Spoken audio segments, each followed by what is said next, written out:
performances from our house improv teams. That's right, guys. And so to give you even more time with these guys, these phenomenal improvisers, and to give a little extra farewell, we'll be inviting up random members of each team throughout the show to have them reenact some scenes from some of our featured news stories. So here it is. It's time for some Wirefire Farewell House Teams edition. I thought so too. Today is National Drink Wine Day. The purpose of which is to celebrate the health benefits and love of wine. Coincidentally, it shares the same date as fall asleep on the couch while eating a tub of ice cream day, and spend at least 3 hours crying on the phone to your mom because Kyle won't take you back day. To help us celebrate and expand our knowledge of the history and health benefits of wine, can we please have 5 members from Couch Candy? Couch Candy! I'd like to do the 5 things you didn't know about wine. 5 things you didn't know about wine. 1. It can be expensive. 1. It's red or white. 2. 1. The devil won't take your soul if it's covered in wine. 3. Difficult to give up. 4. It's delicious. 5 things. Couch Candy! I need 72% of those things. Jeb Bush is pulling out all the stops this week to gain a little momentum in the South Carolina primaries, and he's even had his brother George W. Bush make a few appearances on his behalf. To provide us with an accurate depiction of what a conversation might look like between Jeb and George Bush, can we have 2 members of Extra Crispy, please? And we're going to see this scene in 3, 2, 1. Well, nothing seems to be working, George. I don't know what to tell you. I'm here to help you out, Jeff. Well, we got 3. I think I'm going to need a little more than that. Well, here's 1 more. Oh, you're the best. And scene. That was Lord Valley. That was Chad Valley. That last one. Oh, you didn't see it? The New Orleans Superdome has been added to the National Register of Historic Places due to the haven of disaster relief it provided during Hurricane Katrina. Unfortunately, the Superdome has yet to provide disaster relief for the New Orleans Saints. According to a recent survey, approximately 1/3 of New York City's population are immigrants. And approximately 1/3 of those immigrants are of Latin descent. And approximately 1/3 of those people play for the Yankees or the Mets. Nike dropped boxer Manny Pacquiao from its label on Tuesday for derogatory comments he made about gay people. This has come as tough news for Pacquiao, as he will no longer be able to dance around in boxer shorts with sweaty, shirtless men, sporting a logo whose name can basically be an onomatopoeia for voguing. And this brings us to our newest segment called I Got a Beef. Because like many others, I got a beef with Pacquiao. Let's take a look at his actual comments, shall we? He said, "Have you seen any animal having male-to-male or female-to-female relations? If you have male-to-male or female-to-female relations, then people are worse than animals."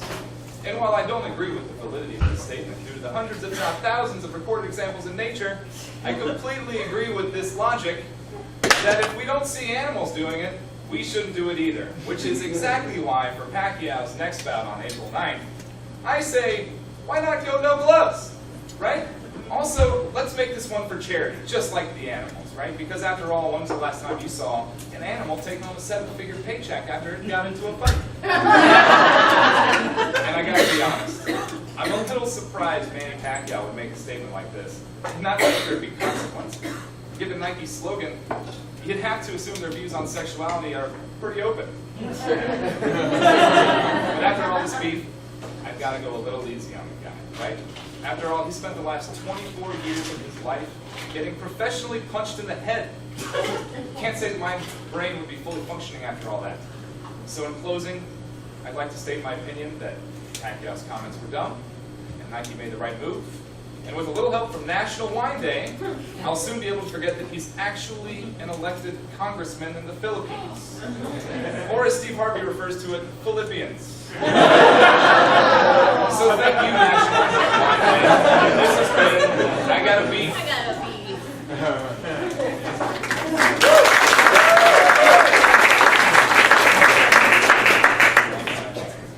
Nerf has released a new toy gun called the Chaos that can fire foam bullets at a whopping 68 miles per hour. While the company is proud of this achievement, there's still some skepticism over the new toy slogan, Nerf Chaos, for the parents that want to use their own kids to reenact the Hunger Games. To show us the scene of this product pitch, can we have 3 to 5 members of the Cardigan Party? Cardigan Party! The opening act of the play. Yeah, 3 to 5 miles. 3 to 5. We have all of them. We're all here. We're bending numbers. All right, I'm a big Nerf executive. Let me hear your ideas for the new gun. It should be called a fancy gun. The blindinator. Okay, maybe. All right. I was gonna say the fancy gun. All right, well, do perfect gun. It should use real bullets. Okay, we'll let her in. Bald face Punisher. Batteries. I might have to go with fancy gun or blindinator. What's special about the blindinator? You see, the blindinator blinds people. And then they will enjoy the touch of the soft bone scarps. And see. I didn't I love the blindinator.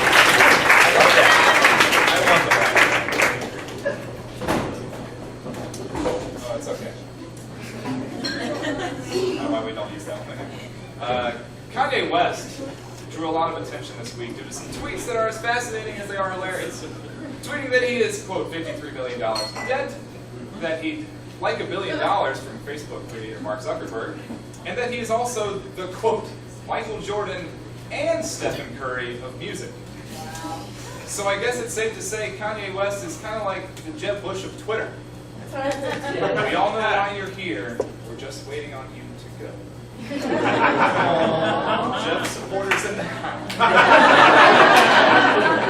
Fox 7 Austin released a list of Texas's top 5 most boring cities. We actually have a picture of the list they released. It looks something like this. Texas fans as well. A Waffle House waitress in Georgia has been arrested after spiking her co-worker's coffee with a huge dose of methamphetamine, which left the 37-year-old man in a coma. To show us what this scene looks like, at least 2 members from any of the house teams. Any and all. At least 2. Ready and ready. Yeah!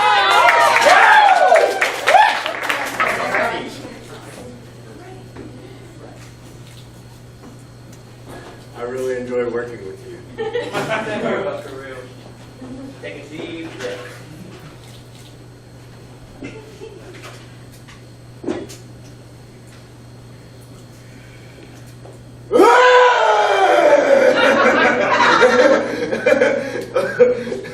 I'm just kidding. I do this all the time. I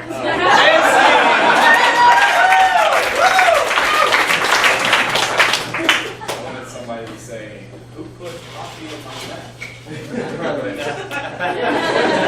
That's been it for us, guys. Thanks again to the improvisers. A hand to the